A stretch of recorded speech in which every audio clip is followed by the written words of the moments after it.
안녕하세요, 여러분. 밤동아TV입니다. 오늘도 1시간 동안 들으실 흥미진진한 옛 이야기를 준비하였습니다. 옛 이야기를 많이 모으다 보니 결이 비슷한 이야기들이 아주 많이 있는데요. 전해 내려온 이야기에 따라서 디테일의 차이가 조금씩 있답니다. 어디서 들어본 듯한 이야기에서 다른 점을 찾는 재미도 있지요. 오늘 처음 문을 열 이야기는 아버지와 아들이라는 이야기랍니다. 늙고 병든 아버지가 귀찮아진 아들은 자신의 아들에게 낡은 지게를 내어주며 늙은 아버지와 지게를 버리고 오라 말하지요. 곤란해진 손자는 할아버지를 어떻게 하였을까요? 이야기를 통해 부모에 대한 자식의 도리를 일깨워 보면 좋을 것 같습니다. 오늘의 이야기 들으시고 편안한 시간 되시길 바랍니다. 아버지와 아들. 아주 오랜 옛날 늙은 아버지를 모시고 사는 아들이 있었답니다. 그 아버지는 몹시 늙고 병약하여 밭일도 못하고 하루 종일 방 안에만 있었지요.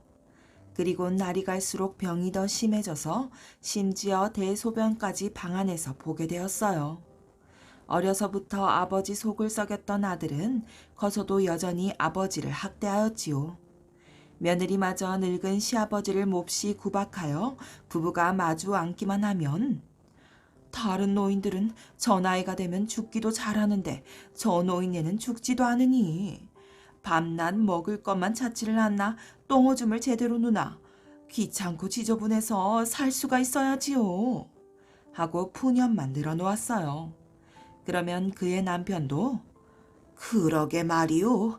먹을 것을 주어도 입맛이 없다느니 딱딱해서 씹을 수가 없다느니 허리가 아프다느니 다리가 쑤시다느니 매일같이 끙끙 앓기만 하면서 사람을 이리 괴롭히니 무슨 수를 쓰든지 해야지 하고 맞장구를 쳤답니다. 두 부부는 날이 갈수록 늙은 아버지를 구박하였어요. 어느 날 그 못된 아들은 문 밖에서 놀고 있던 그의 어린 아들을 불렀지요. 저기 외양간에 가서 헌지게 하나 가지고 오너라. 그러자 아이는 아버지, 그 못 쓰는 헌지게를 어디다 쓰시려고요? 하고 물었답니다. 그러자 아버지는 화를 버럭 내며 말했어요. 이놈아, 아버지가 시키면 시키는 대로 할 것이지 웬 말대꾸를 하는 거냐? 아이는 아버지가 몹시 화를 내므로 얼른 달려가서 지게를 가지고 왔어요. 그러자 아버지는 그 지게를 가지고 방으로 들어가더니 누워 잠들어 있는 할아버지를 번쩍 들어 지게 위에 올려놓았지요. 그러자 지게 위에 올려진 할아버지가 눈을 번쩍 뜨시며 아이고, 왜 이러느냐? 나를 어디로 데려가려고 이러느냐? 하고 몸부림을 쳤답니다. 아버지는 그러는 할아버지를 지게 위에 올려놓고는 새끼줄로 이리저리 동여매어 지게에서 떨어지지 않게 단단히 묶어놓았어요. 그러고는 문 밖에 있는 아들에게 이 지게를 지고 닭머리산 깊숙한 곳에 가서 내버리고 오너라. 그리고 그 지게도 함께 버리도록 해라. 하고 말하였답니다. 이 말을 들은 아이는 너무도 어이없고 기가 막혀서 아버지는 할아버지가 불쌍하지도 않으십니까? 하고 불끈하여 외쳤어요. 그러자 아버지는 아버지가 하는 일에 웬 잔말이냐? 아무 소리 말고 냉큼 갔다 오너라. 하고 화를 버럭 내었답니다. 아이는 하는 수 없이 지게를 짊어지고 밖으로 나왔어요. 그러고는 아마 아버지께서 제정신이 아니신가 보구나. 이런 비참한 일이 어디 있을까? 하고 생각하며 산을 향해 걸어갔지요. 그러자 지게 위에 있던 할아버지가 크게 소리내어 울면서 세상에 이런 몹쓸 놈이 어디 있느냐? 내 너희들을 어떻게 길렀는데 이 지경을 만든단 말이냐? 차라리 여기서 죽여다오. 하고 눈물을 흘리며 한탄하였어요. 할아버지, 너무 섭게 생각지 마세요. 아버지가 잠시 제정신이 아니었던 모양이니 제가 아버님을 설득하여 다시 할아버지를 모시러 올게요. 잠시만 기다리고 계세요. 아이는 이렇게 말하고 할아버지를 지게에서 풀어 정자나무 밑에 편안히 앉혔어요. 그리고 다시 지게를 짊어지며 할아버지, 여기 꼭 있으셔야 해요. 하고 신신당부를 하고는 산을 내려와 집으로 돌아왔답니다. 못된 아버지는 아들을 기다리다가 아이가 지게를 짊어지고 돌아오는 것을 보고 이놈의 자식, 왜 아비가 하라는 대로 하지 않고 지게를 도로 가지고 왔느냐? 냉큼 갖다 버리지 못하느냐? 하고 꾸짖었지요. 그러자 아들은 이 다음에 또 쓸 일이 있을 것 같아 다시 가지고 온 걸요? 하고 말했답니다. 이놈아, 그 헌 것을 또 어디다 쓴단 말이냐? 왜 쓸 데가 없겠어요. 이 지게가 있어야 이 다음에 아버지가 늙고 병들면 제가 또 오늘처럼 쓸 것 아니어요. 하고 대답했지요. 그 소리를 들은 아버지는 그만 말문이 막히고 가슴이 섬뜩했어요. 아이고 갑드가 내가 잘못했다. 이 아비가 아마 잠깐 동안 미쳤었나 보구나. 다시는 이런 짓을 하지 않을 터이니 나를 용서하고 어서 할아버지를 모시고 오너라. 아버지는 식은 땀을 흘렸지요. 이렇게 하여 그 아이는 다시 할아버지를 모시고 집으로 돌아왔답니다.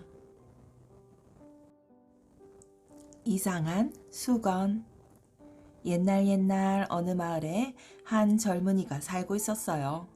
이 젊은이는 나무를 하면서 가난하게 살아갔지만 본래 마음씨가 착해서 남을 위해 좋은 일을 많이 하였답니다. 어느 날 저녁 나무꾼이 산에서 나무 한 지개를 짊어지고 집으로 돌아갈 때였어요. 나무꾼의 등 뒤에서 이상하게도 달그락달그락 하는 소리가 들려왔지요. 꼭 누가 뒤를 따라오는 것만 같아 돌아보았으나 아무도 따라오는 것이 없었답니다. 거참 이상하다. 분명히 무슨 소리가 들렸는데. 고개를 갸우뚱하며 가던 길을 다시 가노라니 또다시 달그락달그락 하는 소리가 들렸어요.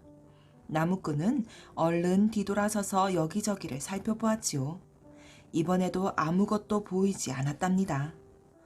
아니, 정말 이상하군. 도깨비가 따라다니나? 나무꾼은 또다시 걸어갔어요. 그러자 그 이상한 소리가 또 들려왔지요. 에이, 이놈의 도깨비. 나무꾼은 들고 있던 작대기로 뒤쪽을 마구 휘둘렀어요. 그러자 깨갱깨갱 하는 소리와 함께 늙은 여우 한 마리가 다리를 절뚝거리며 쏜살같이 도망가 버렸답니다. 하마터면 여우에게 홀릴 뻔하였구나.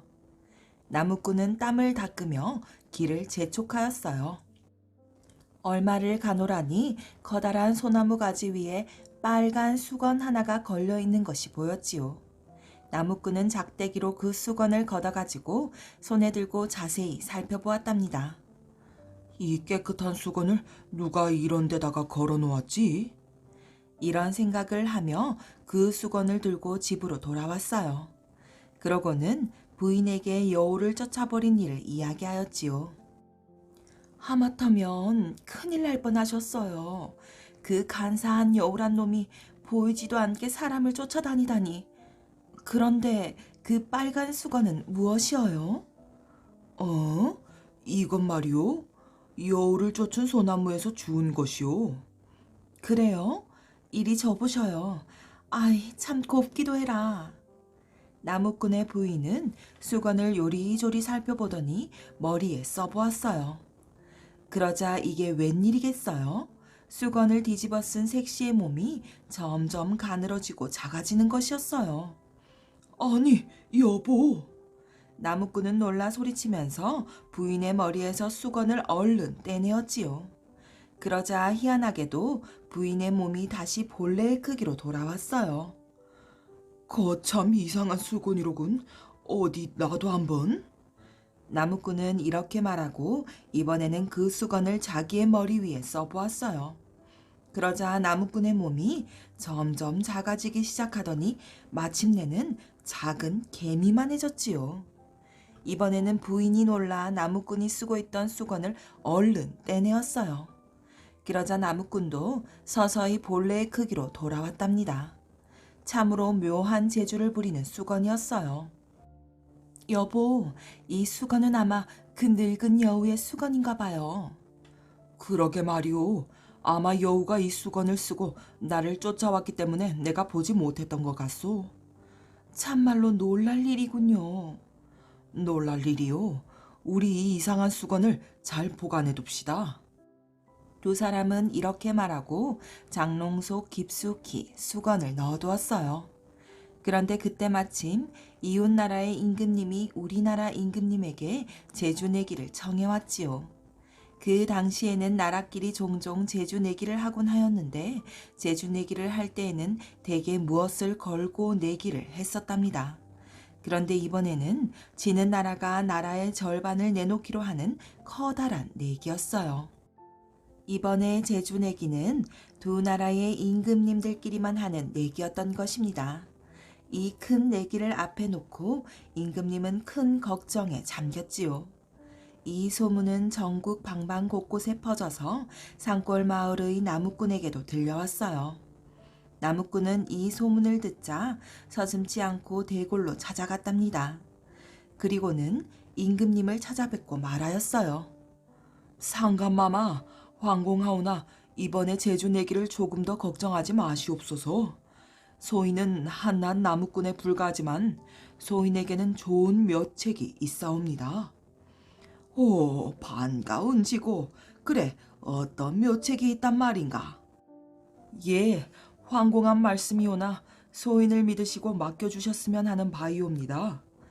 만일 이번의 내기에서 그대의 덕택으로 우리가 이기게 된다면 내 그대에게 높은 벼슬과 후한 상을 내리리라. 상감마마, 최선을 다하겠사옵니다. 그리하여 제주 내기를 하는 날이 다가왔어요. 그 제주 내기란 두 나라의 임금님이 몸에 품고 있는 것을 알아맞히는 문제였지요. 문제를 알고 나자 나무꾼은 빨간 여우 수건을 들고 대신들의 도움으로 이웃나라에 들어갔어요. 그러고는 그 나라의 동정을 살피다가 그 나라 임금님은 무엇이든 귀신같이 알아맞히는 용한 점장이를 제주 내기에 데리고 간다는 사실을 알아냈지요. 그리고 그 점장이의 겨드랑이 밑에는 사마귀가 있는데 그것 때문에 모든 것을 알아맞힌다는 이야기를 들었답니다.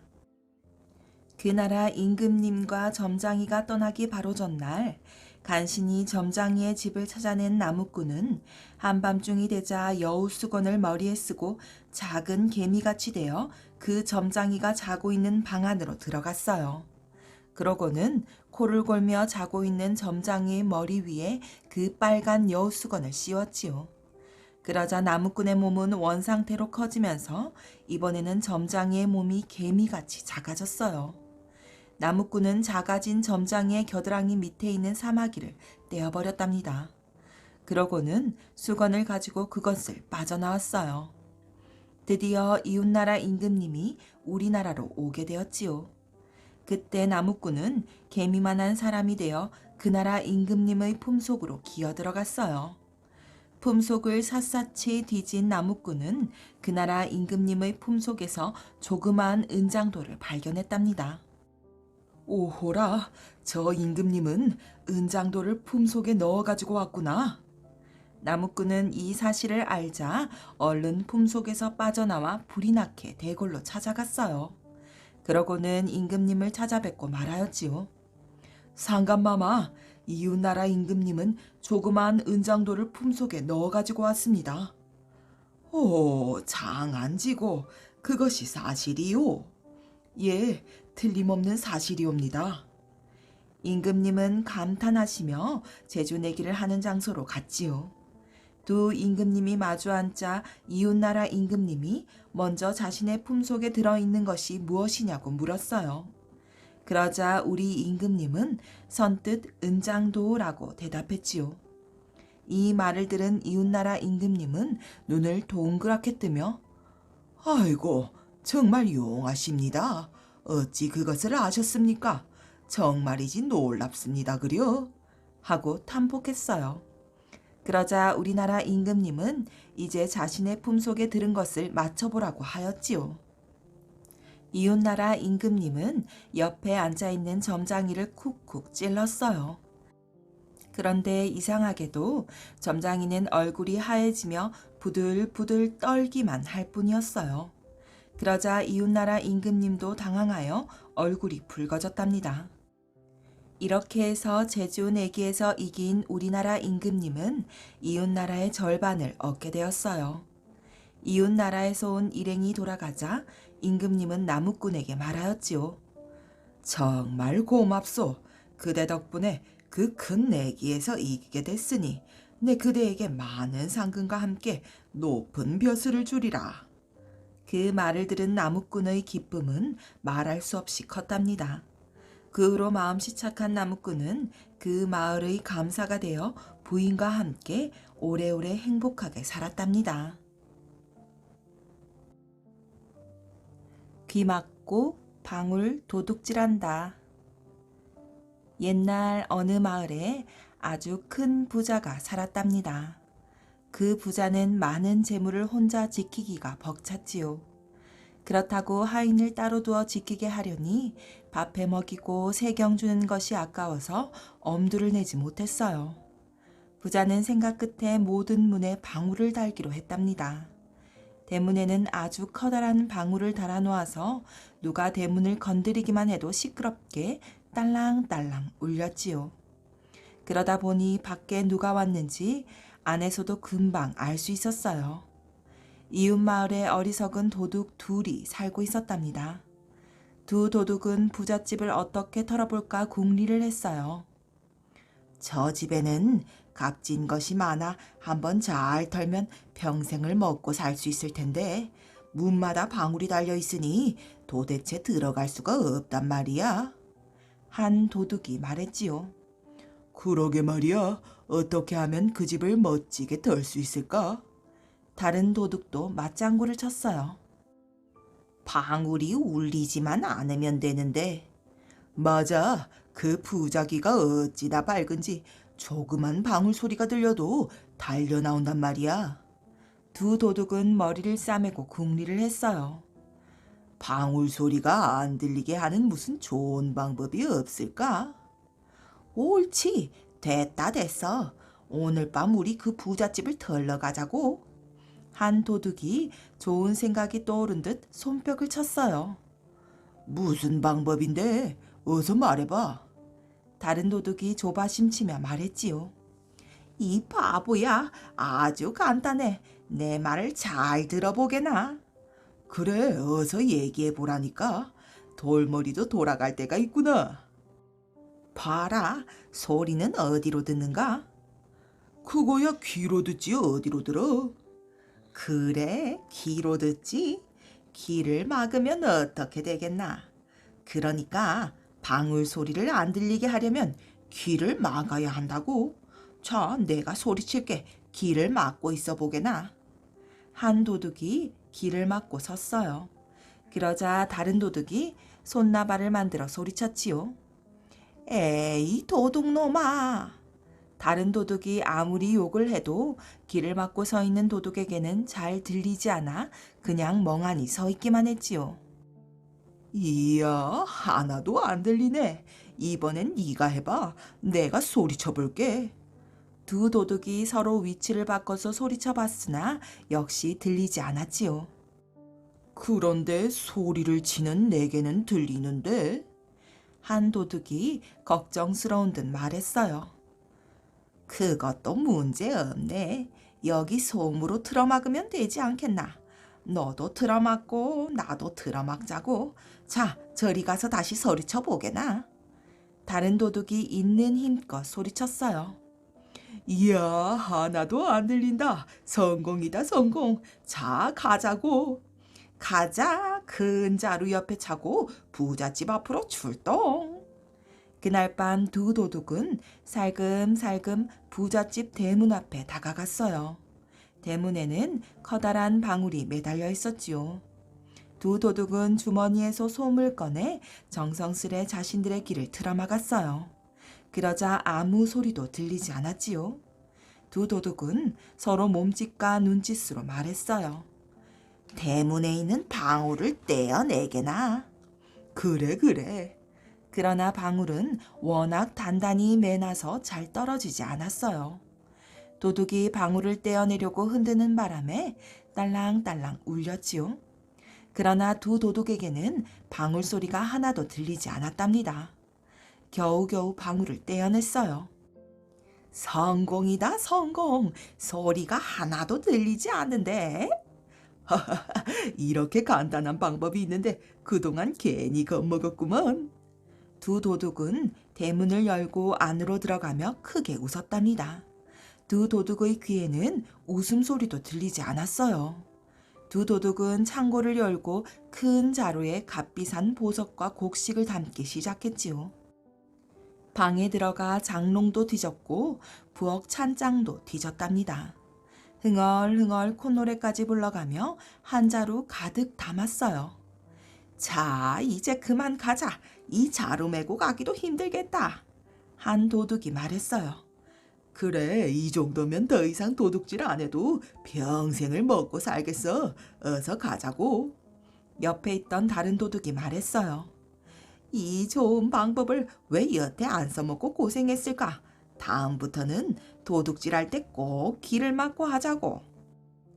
그러나 두 도둑 뒤에는 아까부터 부자가 커다란 몽둥이를 들고 서 있었어요. 두 도둑은 귀를 막고 있어서 부자가 소리치며 달려온 것도 못 들은 거예요. 아이고 머리야! 부자가 내려친 몽둥이를 맞은 한 도둑이 소리쳤어요. 아니, 어떻게 주인이 알고 나왔지? 다른 도둑도 몽둥이로 얻어맞고 멍한 얼굴이었어요. 이 도둑놈들아, 간이 커도 분수가 있지. 웃고 떠들며 도둑질하는 놈들이 어디 있느냐? 두 도둑은 서로 멀뚱멀뚱 쳐다보기만 했어요. 부자는 두 도둑 귀에서 솜을 빼냈답니다. 야, 이 녀석들아, 내 놈들 귀만 막는다고 소리가 안 나오느냐? 어리석은 두 도둑의 이야기처럼 얕은 꾀를 서서 남을 속이려고 할 때 귀 막고 방울 도둑질한다 라는 말을 하게 되었답니다. 정만소와 곱추. 옛날 경상도 지방 어느 곳에 정씨 집안이 있었답니다. 이 정씨 가문에는 한 곱추가 살고 있었는데 지독한 노랭이였어요. 노랭이란 속이 좁고 마음 씀씀이가 아주 인색한 사람을 낮잡아 이르는 말이지요. 얼마나 지독한 노랭이였는지 장가든 뒤에도 사람들은 정곱추 정곱추 하고 놀려댔어요. 곳간마다 쌀섬이 그득하였는데도 어쩌다가 밥상 위에 새우젓이라도 놓일라 치면 나를 몸 아픈 사람처럼 생각하지 마라. 나도 보다시피 아직은 팔팔해. 이렇게 성한 몸인데 뭐 생선을 먹으라고? 하면서 호통을 치는 것이었어요. 이 바람에 집안 식구들은 제대로 생선 맛을 볼 수가 없었답니다. 어느 날 누가 아이들의 건강을 위해 북어 한 마리를 보내주었어요. 마침 그때 부인이 없을 때였지요. 정곱추는 북어를 받아들고는 생각하였어요. 정곱추는 이 북어를 먹지 않고 벽에 걸어두었지요. 밥상이 들어왔답니다. 정곱추와 부인 그리고 아이들은 밥 한 술 떠먹고는 이 북어를 한번 쳐다보았어요. 어쩌다가 아이들이 두 번이라도 쳐다볼라 치면 이 녀석들아 북어 달아 없어지겠다 하고 호통을 치기 일쑤였지요. 정곱추의 노랭이 정신은 그뿐만이 아니었답니다. 해가 저물면 소리소리 질렀어요. 안 되겠다. 기름을 아껴야겠으니 빨리 이부자리를 깔도록 하거라. 이렇게 해서 잠이 안 오는데도 억지로 일찍 잠자리에 들게 하였지요. 어느 해의 일이었답니다. 홍수가 져서 온 마을을 덮쳤어요. 정곱추의 집에도 물이 들어왔지요. 다른 식구들은 모두 건강한 사람들이어서 제발로 물길을 피해 달아났답니다. 그러나 정곱추의 아버지만은 워낙 나이가 많아서 그만 물에 둥둥 떠내려가게 되었어요. 정곱추도 이렇게 떠내려가는 아버지를 보며 발을 동동 굴렸지요. 여러분, 우리 아버지를 구해주십시오. 돈은 얼마든지 주겠습니다. 하고 정곱추가 소리쳤어요. 그런데 정곱추의 아버지 또한 아들 못지않은 노랭이었지요. 둥둥 떠내려가면서도 한다는 소리가 이놈아, 얼마든지 주겠다니 돈이 어디 샘물 솟듯이 나오느냐. 10냥만 걸어라. 10냥 받고 나를 건져주겠다면 그렇게 하고 그렇지 않으면 그만두어라. 하고 말하는 것이었어요. 예, 알겠습니다. 정곱추는 마을 사람들을 향하여 소리쳤어요. 여러분, 우리 아버지를 구해주십시오. 구해주는 사람에게 10냥을 주겠소. 그러나 마을 사람들은 아무도 정곱추의 아버지를 구하러 나서지 않았답니다. 그 사이에 그만 아버지는 자맥질을 치다가 물에 빠져 숨을 거두고 말았어요. 이런 일이 있은 후 마을 사람들은 노랭이 정곱추를 혼내주기로 작정하고 모였답니다. 마침 이 무렵 세상을 떠돌아다니며 살아가던 정만서라는 사람이 이 마을을 지나가게 되었지요. 도대체 무슨 일이요? 하고 정만서가 물으니 마을의 한 노인이 이만저만한 일이 있다고 전해주었어요. 이 얘기를 들은 정만서도 크게 분노하였지요. 정만서는 정곱추를 혼내주겠다고 마음먹었지요. 먼저 정만서는 정곱추의 집 담벼락에 서 있다가 마침 정곱추가 나오는 것을 보았어요. 그러고는 정만서는 고개를 설레설레 흔들며 혀를 찼지요. 이것을 본 정곱추는 이상하게 생각하였어요. 어디서 온 이시오? 하고 정곱추가 물었답니다. 예, 서울에 살고 있는 사람입니다. 이 근처 산에 참 좋은 약초가 있다기에 찾아왔소이다. 그런데 왜 나를 보고 고개를 흔들면서 혀를 찼소이까? 남의 일이긴 하지만 하도 딱하고 아까운 생각이 들어 차마 그냥 가지 못하겠소이다.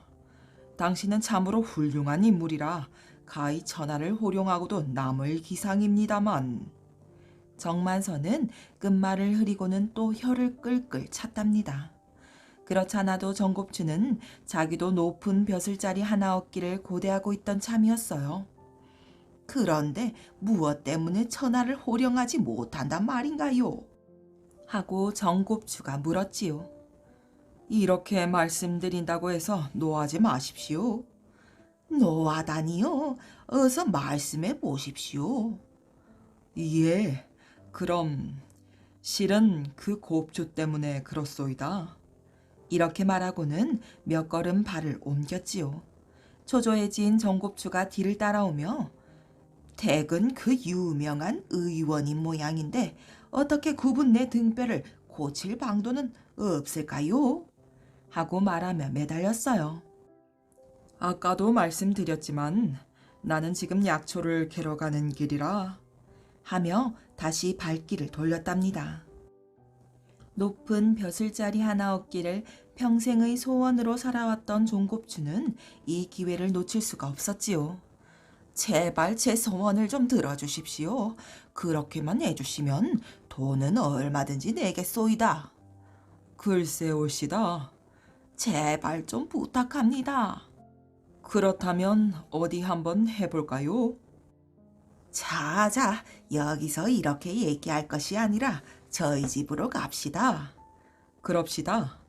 이리하여 정만서는 노랭이 정곱추의 집으로 갔답니다.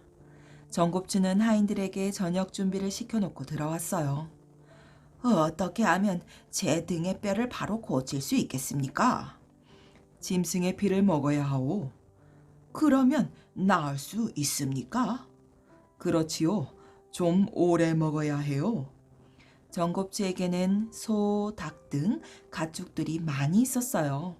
날마다 소나 닭의 피를 먹게 하고는 살코기는 사람들에게 나누어 주게 하였지요. 정곱추는 아깝고 분했지만 높은 벼슬자리 하나 얻기 위하여 꾹 참았어요.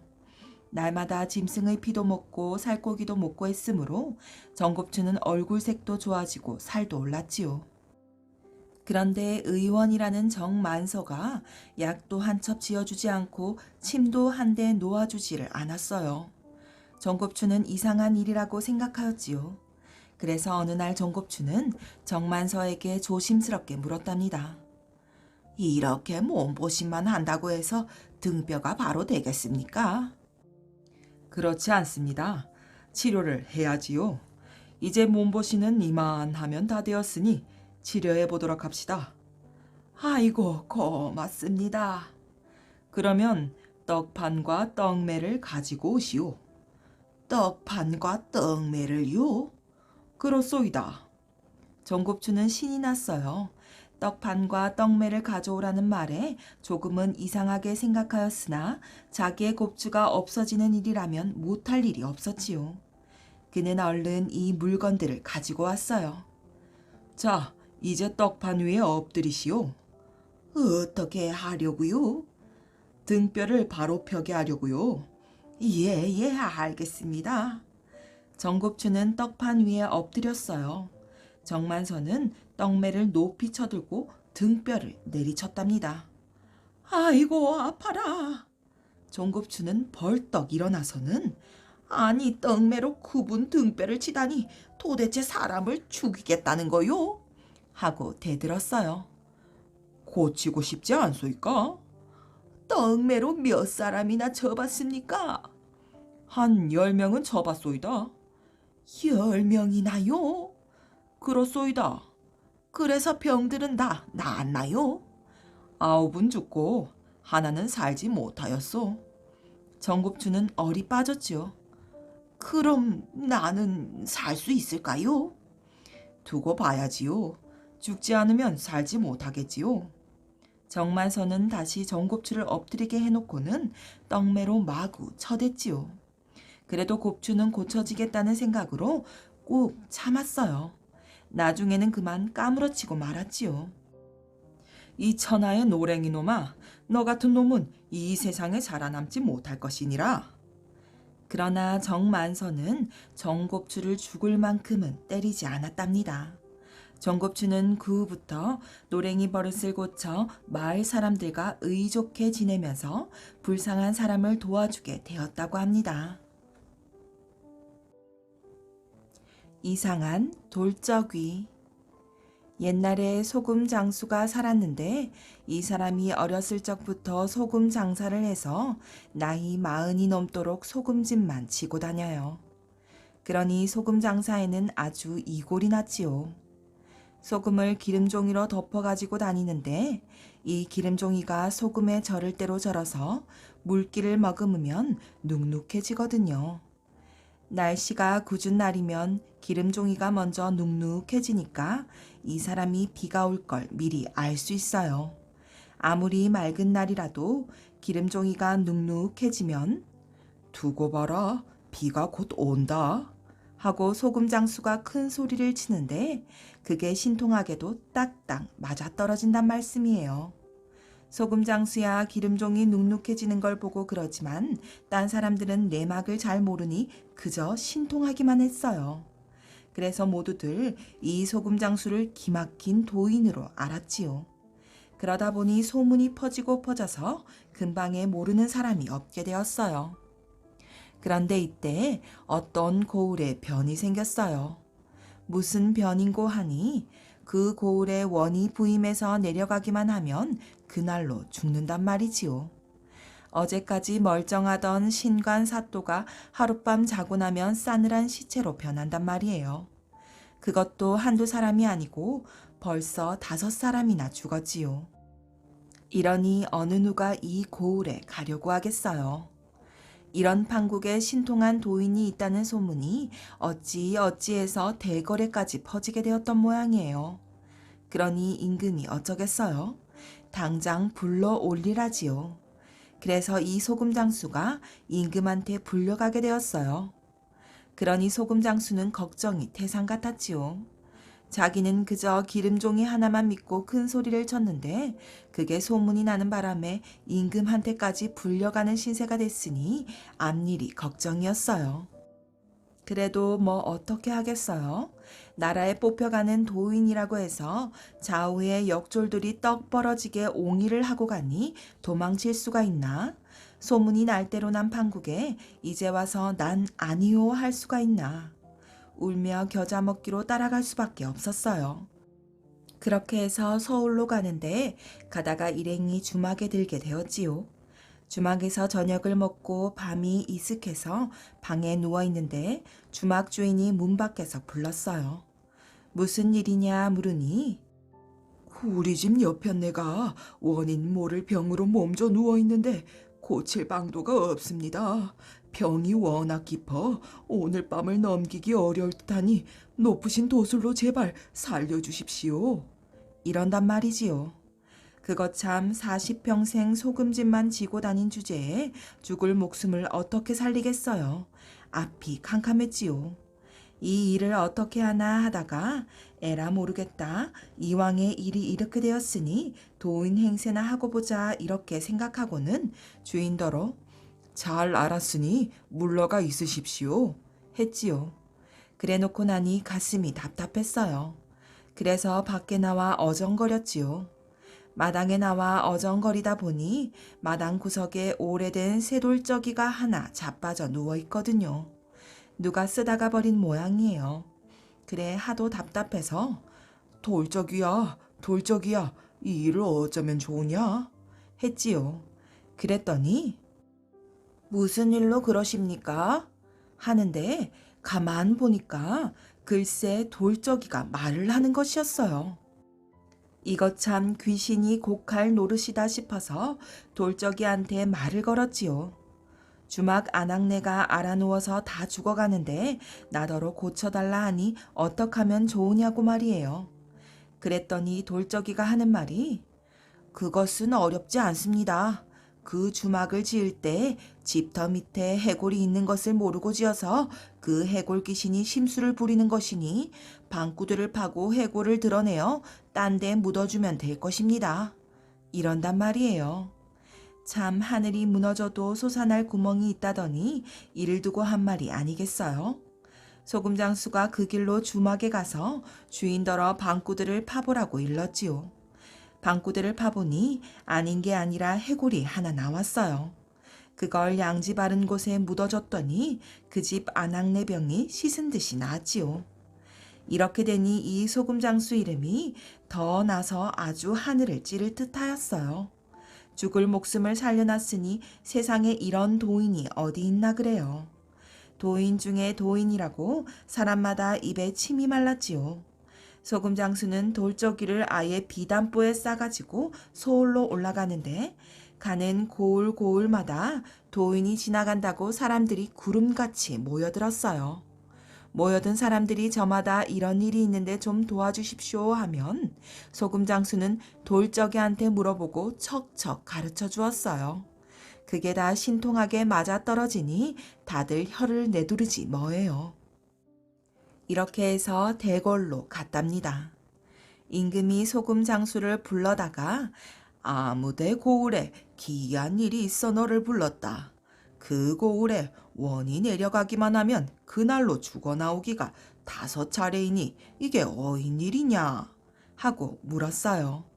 소금장수는 돌적이가 있으니 마음을 푹 놓고 그것은 저를 그 고을 원으로 보내주시면 잘 해보겠습니다.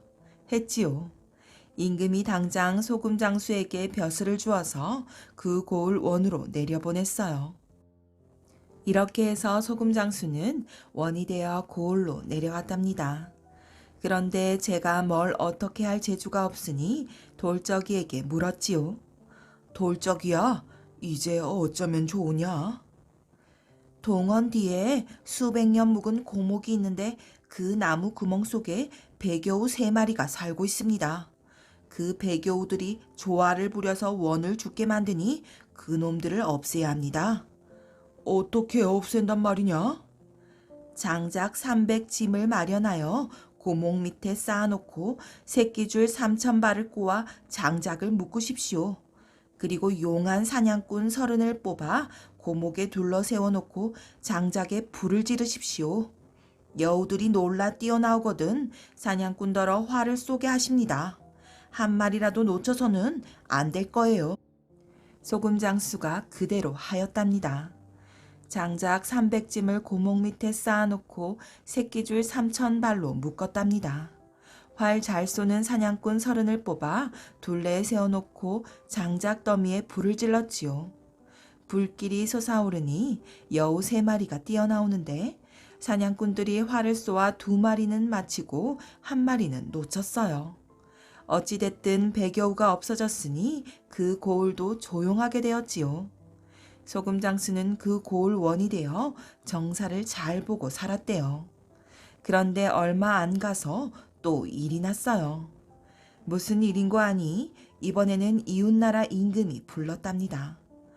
우리나라고 이웃나라고 간에 임금이 부른다는데 안 갈 수가 있을까요? 가면서 돌적이에게 물었지요. 이웃나라 임금이 무슨 일로 나를 부른다더냐 하고 말이지요. 그랬더니 돌적이가 하는 말이 그때 백여우 3마리를 다 못 죽이고 1마리를 놓친 것이 화근입니다. 그 여우가 이웃나라로 도망가서 예쁜 여자로 둔갑을 해가지고 그 나라 임금의 첩이 되었는데 몸이 아프다는 핑계를 대고 이 병에는 우리나라 도인만이 고칠 수 있다고 임금을 깨어서 이렇게 되었습니다. 거기 가기만 하면 당신 간을 빼먹으려고 할 것입니다. 이런단 말이에요. 듣고 보니 가기만 하면 죽을 판이에요. 이 일을 어떻게 해야 할지 돌적이에게 물어보았지요. 돌적이가 가르쳐 주기를 압록강을 건너기 전에 백두산 아래 아무 마을에 가면 삼적구라는 개가 있을 것이니 그 개를 사다가 도포 소매 속에 넣어 가지고 가십시오. 제 아무리 사악한 백여우라도 삼적구한테는 못 당할 것입니다. 하기에 그대로 하였답니다. 백두산 아래에 가니 몸집은 조그마한데 털 색깔이 빨갛고 눈에서 파란 불이 철철 흐르는 개가 있어요. 그 개를 큰 돈을 주고 사서 도포 소매 속에 넣어가지고 떠났지요. 이제 이웃나라 대궐에 들어가니까 임금이 후원 별당에 가서 첩의 병을 고쳐달라고 그런단 말이에요. 후원 별당으로 갔답니다. 12 대문을 열고 들어가니 방 안에 젊은 여자가 누워있는데 진맥을 하는 척하고 소매 속에서 삼적구를 불어놓았어요. 그랬더니 삼적구가 멍 하고 한번 짖더니 훌쩍 뛰어서 누워있는 여자 목을 단번에 물어버리거든요. 그러니까 여자는 캥 하고 비명을 지르고는 백여우가 돼서 꼬리를 2발이나 뻗고 죽어버렸어요. 이렇게 해서 소금 장수는 죽을 목숨이 살아서 우리나라로 돌아왔답니다. 돌아와서 생각하니 이제까지 도인 노릇을 하고 죽을 고비를 넘긴 것이 모두 돌적이 덕분이라 비단보에 싼 돌적이를 어루만지면서 어떻게 하면 너의 은혜를 갚을 수 있느냐 했더니 돌적이가 갑자기 슬피 울면서 하는 말이 저는 본래 의주 사는 뱃사람입니다. 배를 타고 장사를 하다가 풍랑을 만나 죽었는데 제 혼이 저승에 들어가지 못하고 배에 달린 돌적이에 붙어 떠돌아다니다가 당신을 이렇게 만났습니다. 제 식구들이 아직 의주에 살고 있으니 부디 저를 거기에 데려다 주십시오. 이런단 말이에요. 소금장수가 그 말을 듣고 의주에 있는 옛집을 찾아갔지요. 가보니 식구들은 장사하러 나간 가장의 생사를 모르고 이제나 저제나 기다리고 있더란 말이에요. 거기 가서 돌적이를 내놓고 그동안 사정 이야기를 하니 식구들이 모두 돌적이를 얼싸안고 슬피 울었어요. 돌적이도 슬피 울다가 이제 나는 식구들을 만나서 여한이 없으니 부디 조상 무덤 밑에 묻어주십시오. 그러면 혼도 편안히 저승에 들 것입니다. 하거든요. 그래서 그 집 식구들과 함께 돌적이를 후이 장사 지냈어요. 그리고 소금장수는 도인 노릇을 그만두고 깊은 산속에 들어가서 풀뿌리를 캐먹으며 살았는데 들리는 소문으로는 아직도 잘 살고 있다지요 아마. 능텅 감투. 옛날 옛적 어떤 사람이 길을 가다가 날이 저물었는데 인가를 찾지 못해 산에서 하룻밤을 자게 되었어요. 어디서 자나 하고 사방을 둘러보니까 마침 산중에 무덤이 몇 개 있었지요. 무덤 옆 잔디가 아늑하고 푹신해서 거기서 자기로 했답니다. 누워서 잠이 막 들려고 하는데 멀리서 어이 김생원 하고 부르는 소리가 나지 뭐예요. 한밤중에 산속에서 뭐가 일어나 하고 놀라 일어났지요. 일어나서 가만 들어보니까 바로 제가 자던 무덤 속에서 왜 그러나? 하고 대답하는 소리가 들리는 거예요. 그러고 보니 밤중에 무덤 속 귀신들이 주고받는 소리예요. 무섭기도 하지만 재미있기도 해서 귀를 기울여 들어보았지요. 오늘 밤 제너머 장관의 집에 제사가 든다네. 제사 음식 먹으러 가세. 이건 저쪽 무덤 귀신 소리지요. 가고는 쉽네마는 여기는 손님이 들어서 못 가겠네. 이건 이쪽 무덤 귀신 소리고요. 손님하고 같이 가면 안 되겠나? 저쪽 무덤에서 이러니까 그럼 그렇게 할까나? 이쪽 무덤에서는 이렇게 말하지요. 그러더니 이쪽 무덤에서 흰 옷 입은 귀신이 스르륵 나왔어요. 나와서는 이 사람이 있는 곳으로 슬슬 다가오더니 이 사람 머리에다 능텅 감투를 하나 덜렁 씌워주고는 따라오라고 손짓을 해요. 능텅 감투를 쓰면 사람의 눈에는 안 보인다는 말이 있지요. 저쪽 무덤에서도 귀신이 스르르 나오고 또 그 뒤쪽 무덤에서도 귀신이 스르르 나오고 이렇게 줄줄이 나와서 귀신들이 제사 음식 먹으러 간단 말이지요. 이 사람이 귀신들을 따라갔어요. 귀신들은 죄를 훌훌 넘어서 마을로 내려가더니 마을에서 제일 큰 기와집으로 썩 들어갔어요. 들어가 보니 죄관들이 방 안에 가득 모였는데 아무도 저를 못 보지요. 능텅 감투를 써서 그런가 봐요. 이 사람은 귀신들과 함께 제사상 앞에 앉아서 제사 음식을 이것저것 집어먹었어요. 그런데 귀신들이 먹는 음식은 하나도 줄어들지 않는데 이 사람이 집어먹는 음식은 표가 나게 줄어들지 뭐예요. 제상에 차려놓은 음식이 쑥쑥 줄어드니까 재간들은 제사를 지내다 말고 모두 기절초풍을 하였어요. 그러나 마나 이 사람은 제상에 놓인 음식을 실컷 집어먹었어요. 그렇게 음식을 먹으며 놀다가 닭이 꼬끼요 하고 우니 귀신들이 그만 가자고 하면서 주섬주섬 일어났어요. 이 사람도 따라서 일어났지요. 귀신들이 집을 나와 산으로 가니까 이 사람도 따라갔어요. 그런데 귀신들을 따라 산으로 가면서 가만히 생각을 해보니 이제 곧 날도 셀 텐데 산으로 다시 들어갈 일이 없거든요. 그래서 그냥 돌아서서 냅다 뛰었답니다. 귀신들이 뒤에서 능텅 감투 내놓고 가라고 소리를 지르는 걸 못 들은 채 하고 뛰었지요. 모두 늙은 귀신이 되나서 그런지 소리만 질렀지 따라오지는 못하더래요. 이 사람은 능텅 감투를 쓰고 집에 돌아왔어요. 집에 돌아오니 식구들이 아무도 몰라요. 능텅 감투를 써서 안 보이니까 그렇지요. 이 사람이 능텅 감투를 벗으면 에구머니, 당신 언제 왔어요? 오, 아버지 이제 오셨어요? 하고 식구들이 인사를 하다가도 능텅 감투를 쓰면 아니, 이 양반이 금세 어디를 갔담? 오, 아버지 어디 가셨지? 하고 두리번거리기만 하였어요. 이 사람이 좋은 보물을 얻었다고 기뻐하면서 그날부터 어디든지 제사 지내는 집만 찾아다녔어요. 능텅 감투를 쓰고 제상 앞에 앉아서 음식을 집어먹으면 음식이 줄어드는 걸 보고 재간들은 놀라서 엎드려 벌벌 떨었지요. 그게 재미나기도 하고 제사 음식이 탐나기도 해서 날마다 제사 드는 집을 찾아다니는 거예요. 그러다가 하루는 이 사람이 낮에 능텅 감투를 벗어놓고 볼일을 보러 간 사이에 아내가 그걸 보았어요. 아내가 보니까 다 해져서 너덜너덜한 감투 같은 것이 있거든요. 뭐 이런 지저분한 것이 다 있나 하고서 능텅감투를 그만 불에 홀랑 태워버렸어요. 불에 태워버렸으니 재만 남게 되었지요. 이 사람이 저녁에 집에 돌아와 보니 능텅감투가 그 꼴이 되어 있거든요. 그러면 그러려니 하고 제사 음식 훔쳐먹는 일을 그만두었으면 좀 좋을까요? 그런데 이 사람이 미련을 못 버리고 그놈의 능텅감투 태운제를 온몸에 발랐지요. 옷을 홀랑 벗고 몸에다 능텅감투 태운제를 샅샅이 바르고는 그날 밤에 또 제사 음식 훔쳐먹으러 나섰단 말이에요.